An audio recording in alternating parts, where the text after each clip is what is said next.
ಹಾಸನಾಂಬೆ ಸನ್ನಿಧಾನ ಸುಮಾರು ಬೆಳಗ್ಗೆ 5 ಗಂಟೆಗೆ ಇಲ್ಲಿಗೆ ಬಂದ್ವಿ. ದರ್ಶನ 6 ಗಂಟೆಗೆ ಮುಗೀತು. 300 ರೂಪಾಯಿ ಟಿಕೆಟ್ ತಗೊಂಡ್ರು ಕೂಡ, ಜನರಲ್ ಕ್ಯೂನಲ್ಲಿ ಬಂದರೂ ಕೂಡ ಯಾವ ಗಲಾಟೆ ಗದ್ದಲ ಇದೆ, ವ್ಯವಸ್ಥಿತವಾಗಿ ಕ್ಯೂ ವ್ಯವಸ್ಥೆ ಮಾಡಿದ್ದಾರೆ. ಇಲ್ಲಿ ಕ್ಯೂ ವ್ಯವಸ್ಥೆ ಅಂದರೆ ಕೇವಲ ನೂಕು ತಳ್ಳು ಅನ್ನೋದಲ್ಲ, ವ್ಯವಸ್ಥಿತವಾಗಿ ಅವ್ರ ಪಾಡಿಗೆ ಅವ್ರು ಕರೆಕ್ಟಾಗಿ ಅಚ್ಚುಕಟ್ಟಾಗಿ ಹೋಗ್ತಾರೆ. ಯಾರಿಗಾದ್ರೂ ಕಾಲಿಗೆ ಗಾಯ ಆದರೆ ಆ ಗಾಯಕ್ಕೆ ಅಂಟಿಸ್ಕೊಳ್ಳೋಕ್ಕೆ ಚಿಂಚಲು ಹತ್ತಿ ಇಟ್ಟಿದ್ದಾರೆ, ಅವರೇ ಕೊಡ್ತಾರೆ. ತಲೆ ತಿರುಗಿದ್ರೆ, ವಾಂತಿ ಆದರೆ ಅದಕ್ಕೆ ಮಾತ್ರೆಗಳನ್ನು ಕೂಡ ಇಟ್ಟಿದ್ದಾರೆ, ಮಾತ್ರೆಗಳು ಕೊಡ್ತಾರೆ.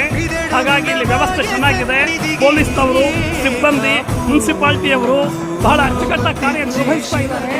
ಹಾಗಾಗಿ ಇಲ್ಲಿ ದರ್ಶನಕ್ಕೆ ಯಾವ ಕೊರತೆ ತೊಂದರೆಯೂ ಇಲ್ಲ. ಬಂದು ದರ್ಶನ ಮಾಡಬಹುದು. ಶುಭಮಸ್ತು, ಯಶಸ್ವಿ ಭವ. Okay, thank you. ಜೈ ಹಾಸನಾಂಬೆ, ಜೈ ಹಾಸನಾಂಬೆ, ಜೈ ಹಾಸನಾಂಬೆ.